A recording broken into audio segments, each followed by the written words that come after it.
So let's talk about some of those relationships. Talk about some of those artists, if you don't mind sharing some names. What are some of those artists that you worked with, and it's like those sessions, something that grows deeper like that? I'm gonna speak on it because I feel like it needs to be spoke on. It's something that's hard to talk about. But an artist that I was working with, and it was a friend of mine early on, who he got killed. So like the relationship aspect is it gets deep, bro. It gets really deep because like I've experienced a lot of fucking death and a lot of like just fucking bullshit. Just being in the city, living in a city and shit. It being Louisville. Louisville's a violent city. You know what I'm saying? So there's a lot of death and shit.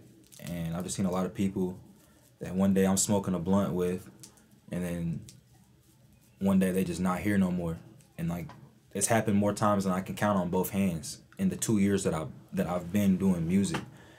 Not to mention the shit before music, but Nubian, aka Primo Bags, was an artist and a friend of mine that I was working with, and he unfortunately passed away. But a lot of what keeps me going is people like him, and you know they're not here, and he wanted this shit really bad, and like I said, he's not here to do this shit. So it's up to people like me and people around me to live out these dreams for these people, and it's just, I don't know. It's hard to explain the relationships. The relationships are, god damn, it gets fucking intimate, bro. It really does. This shit gets more intimate than I would have ever guessed it to be. For real. Like people really need me and really rely on me. And I don't say that in an egotistical way at all. Like I mean like people really fucking need me. And it's the first time in my life I've ever been needed like that. And I be feeling like the same way, like I need them. Like, God, bro, like there was times where I was struggling with rent and shit, and Nubian would see me stressed out, and he'd just be like, man, what you need, bro? Like, you need 600, bro? You need 700, bro? I'm like, nah, bro, you just booked 8 hours with me, bro. Like, bro, you ain't gotta throw me shit, bro. You ain't heard. He was one of my first real clients, like my first real deal, like really fucked with me, and just. Rest in peace, bro, and thank you for the motivation, for real.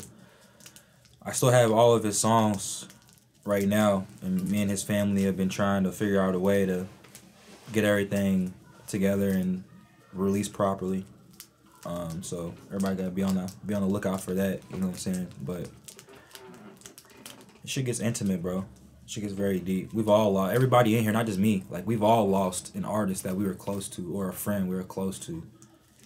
It's just fucking wild, bro. The violence is just crazy. Hey, man, appreciate you sharing that. That's for sure. That's not a lot of things that people talk about with Louisville, and especially the music scene here. Mm-hmm. Like the music scene here is definitely lining up, especially on the mainstream. Mm-hmm. So I appreciate you taking that time and doing it the right way, working with the family, doing it that way, because there's a lot of things that gets done postpartum that's just sick. Yeah, for sure. I just don't want people's like, I want to fucking find the time to go through and get all the artists that have passed away that worked out of here and get their music together and, you know, package it properly and really, you know, put it on something for the families and shit. But I just don't have the fucking time or the money right now. So hopefully when those two meet, that's something I plan on doing in the future, you know, is getting people's music to their families. And cause some people's families don't even know, like their sons, their daughters come here and record. They don't tell their peoples every time. They don't, you know, they're not announcing every time they come record. So they probably got songs and shit on here that haven't been heard, and I'm sure somebody's mom or dad would love to hear their son or daughter's voice. I know I would. So I'm trying to figure out a way to get that all together and make it make sense. I don't want to do it no cheap or no quick way. Like I want that shit to be nice. So I'm just trying to figure out a way to get that together. So you talked about how, especially with these kind of relationships, right? Mm-hmm. It wouldn't be the first time, but it might be the second time, might be the third time, maybe even be the fourth time, down the road. So what would you see in an artist that would start that relationship, especially to leave that ego at the door? There's a few different things I'd be looking for real. Like, if you show up on time, that's already a green check. Prepared, if you got your songs ready, or you just if you're a great punching artist and you're confident in your ability because you work hard in your alone time, that's cool too. And then obviously in the recording process, I'm listening to tone, the way they're pronouncing words, the accent. They might drag I'm looking for anything. I'm looking for anything that we can take and run with. You know what I mean? Like anything that's, because some artists really be like, a lot of people, this is their first time recording, so not everybody's gonna be great at doing it, the first time. So sometimes you gotta sit in here with, and I don't want to hurt nobody's feelings or just ruin somebody's career off their first recording session. So I gotta find the good things, and I obviously tell them and keep it honest about what they got to work on, but I try to find some positive in each song, and then that's where I base off their potential. Somebody might not be the best recording artist, but they might always be fucking on time and prepared. I can work with that. The other person might be a fucking great recording artist, but they might be 15-20 minutes late, but they're great to record with and we get it done. So like it's just a case by case basis, but I look for anything they got going on that they doing right, that I can praise them on, is what I'm looking for. Anything I can help build up the self-esteem and somebody's confidence, for real. So one thing I noticed about 400 together and about you is that the culture here is everybody at least shows quick love. If you're passing someone you've never seen before, it's, hey, what's up? It's always love here. So explain the culture for someone that's never been here at 400. This is the hub for a lot of people. This is the community center. This is in Egypt they had the Library of Alexandria, where all the prophets and all the mystics would go to and meet. This is that. This is the Library of Alexandria right here. This is the place that people come to, not only to create but to heal. This is a place of healing. This is a place of it's a beacon of light for a lot of people. This is the light at the end of the tunnel for a lot of people, for real. Dealing with what we be dealing with on a daily basis. It's this community. Without 400, bro, honestly, I don't even want to think about it. Cause like, no disrespect to all the other studios and shit like that, but like, I don't think there's no other studio that has the culture we have here and the camaraderie that we have here, and just like, I mean, they might, I don't know, because I don't be at them studios, I'll be here, but here it's like, bro, if my car's broken down, I can fucking call somebody. If and it's not just me, it's the clients. We all just, everybody that comes in here quickly becomes family, and it's just beautiful. Cause like I said, Louisville's a fucked up city. Like you were saying, a lot of people don't want to talk about that shit, or speak on it the right way. But Louisville is a fucked up city, for real. So it takes some shit like this for us to lean on each other and fucking keep going. For sure. So I think what is it? Let me make sure I got this right in my head. So you were talking about how you were an intern here. Mm-hmm. So outside of this space, how did you look at 400 and be like, I need to be a part of that? And how did you get into it, like to you are now? So like, what was the process it took for you to hear about it, to get in the door, and to end up in this full-time position? So I was in Atlanta recording with a engineer. His name's Randy. Shout out Randy Beats. And that's my dog. He's a producer, engineer, like I said. And we was doing a session together, and he was just like, I'm very curative with what I want done, how I want done it. I know what I'm looking for, and he was just like, he was impressed. He was just like, yo, you ever thought about being an engineer? And I was like, nah, bro, not for real. And like we talked about it, you know, and shit, and you know, and I stayed in Atlanta that whole summer, and then ended up, this was 2 years ago, and then moved back to Louisville. Sat on the idea for like 4 months, for real. Didn't really do nothing with it, and then started just hitting studios up. And I emailed 400, and B Sim ended up replying back to me. So me and B Sim were going back and forth, and fucking after like a month of doing that, because he was so busy and shit, and after a month of doing that, ended up getting an interview with my manager, Black AP, and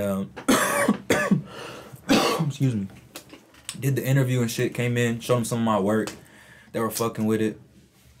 I really had no clue what the fuck I was doing at that point in time, to be honest. And they took me in, and Tay motherfucking Beats is who taught me the ropes. Like, Tay Beats, Mark Soulfly, Nick Meredith, Slim Doja, and my boy Connor with his fucking Crash University degree having ass. He be teaching me a lot of shit too, on like just technical shit that most of us in here don't fucking know, because like I said, he's got that fucking Crash degree. But these are the people that, you know, let me sit in their sessions for like 12 hours, bro. I'd sit with Tay Beats, bro, doing sit-ins with a fucking notebook. Like, how do you turn this on? Like, cause like I said, bro, I had been doing studio sessions, bro. I thought I knew what the fuck I was doing. I came here, bro, I was like, this is a different level. I didn't know how none of this shit worked. I didn't know what the fuck. I didn't know shit, bro. So I had to start taking notes. What the fuck is this? What the fuck is this? What does this do? What is it? I took notes on everything, bro.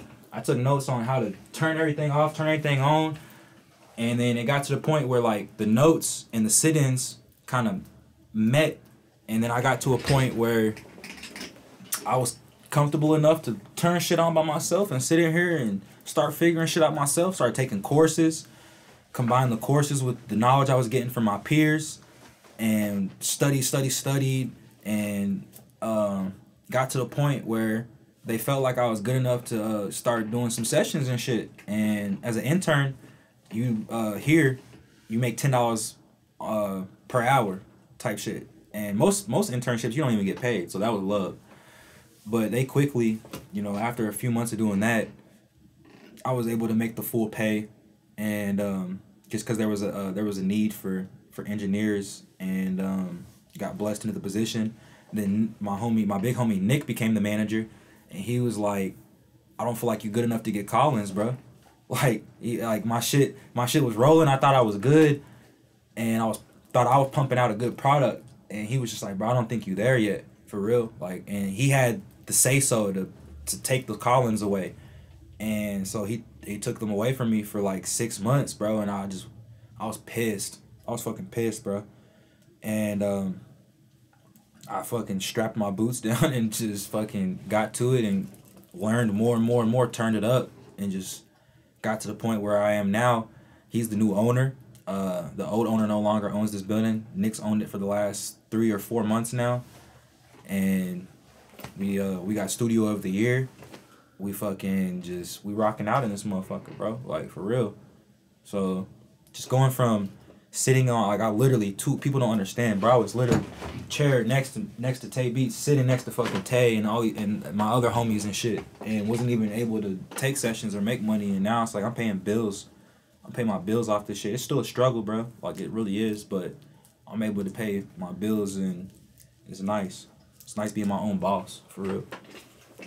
So let's lean into you and Nick's relationship, because I know you said manager to owner. Yeah. And but you said when he became manager, he took you off those call-ins. So what, technically, speak to like the other engineers with this. What was the reasoning for him taking you off the call-ins, and what was your motivating factor, and how did you pick up that skill essentially? So essentially I wasn't up to par on my skill level and shit. And like I said, there was that ego that I was dealing with.